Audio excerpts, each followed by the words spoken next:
Pour le groupe de la gauche démocrate et républicaine, Monsieur Jean-Philippe Nilor.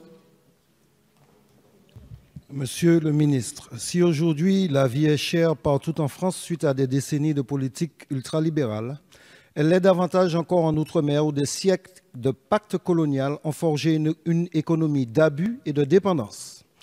Malgré la loi du 20 novembre 2012 relative à la régulation économique outre-mer, celle du 14 octobre 2015 d'actualisation du droit des outre-mer ou celle du 28 février 2017 relative à l'égalité réelle outre-mer, les situations scandaleuses demeurent. L'alimentation subit un surcoût de 38% par rapport à la France, malgré le bouclier qualité-prix instauré par la loi Lurel. Les mêmes discriminations caractérisent la quasi-totalité des secteurs de la vie courante. Se soigner revient aux Antilles plus cher de 17% que l'on considère les services de santé, les médicaments ou les appareils ou autres équipements thérapeutiques. S'agissant de l'Internet ou de la téléphonie mobile, nous payons plus cher de 32% des prestations moindres, le prix semblant être, en l'occurrence, chez nous, inversement proportionnel au débit. Et que dire des tarifs bancaires, postaux, du coût des transports, des pièces détachées, auto, etc. Circonstances aggravantes, ces majorations sont perpétrées dans un contexte de pauvreté accrue. Alors qu'en France, 14% des ménages vivent sous un seuil de pauvreté de 944 €. En Martinique, 21% vivent sous un autre seuil fixé à 615 €. Comment admettre que la République autorise ces calculs à géométrie variable de la misère humaine ? Monsieur le ministre, nous ne pouvons plus nous satisfaire de mesurettes qui ne permettront pas de mettre fin à ces disparités insupportables qui grèvent le pouvoir d'achat des plus humbles. Quelles actions concrètes entendez-vous prendre en ce sens sans pénaliser les finances des collectivités locales à qui vous imposez déjà un effort sans précédent? Je vous remercie. Merci, monsieur le député, pour votre question. Monsieur le ministre, une réponse en 2 minutes. Merci, monsieur le président.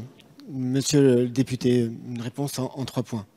D'abord, et comme je l'ai dit à un de vos prédécesseurs dans la liste des intervenants, en vous invitant, mais je crois que vous l'avez déjà fait, à participer à la mise en œuvre des dispositions, des mesures qui sont arrêtées dans le cadre des États généraux, qui ont été initiées par Annick Girardin, ministre de l'Outre-mer, et qui ont vocation, en tout cas pour objectif, de répondre à beaucoup des questions que vous avez posées. Vous avez les assises, pardonnez-moi.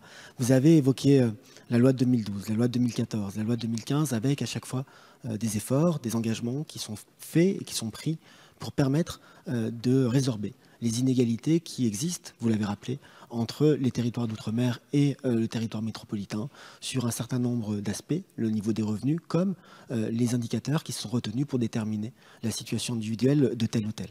J'ai aussi évoqué tout à l'heure le fait qu'avait été mis en place depuis 2012 le bouclier qualité-prix qui a été évoqué et qui gagne certainement à être perfectible. Il gagne à être perfectible dans la mesure où souvent, dans les faits, les prix constatés dans les commerces de détail sont fréquemment inférieurs au plafond convenu dans le cadre du bouclier qualité-prix, ce qui laisse penser que les plafonds sont certainement fixés à un niveau qui n'est pas contraignant pour les distributeurs et ce qui justifie un des écarts que vous avez notés, notamment en termes de différentiel de prix pour les produits de la consommation quotidienne entre ce que payent les ménages ultramarins et ce que peuvent payer les ménages établis en métropole.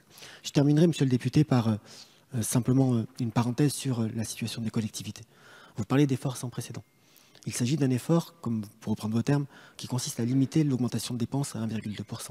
Je pense très sincèrement, et pour avoir voté la baisse des dotations et l'avoir subi ou appliqué comme maire d'une ville de 17 000 habitants, qu'il est beaucoup plus confortable pour des élus d'avoir la garantie d'une stabilité des dotations en contrepartie d'une limitation de la hausse des dépenses, plutôt que d'avoir à faire face à une baisse des recettes, comme ça a pu être le cas les années précédentes. Merci, monsieur le ministre.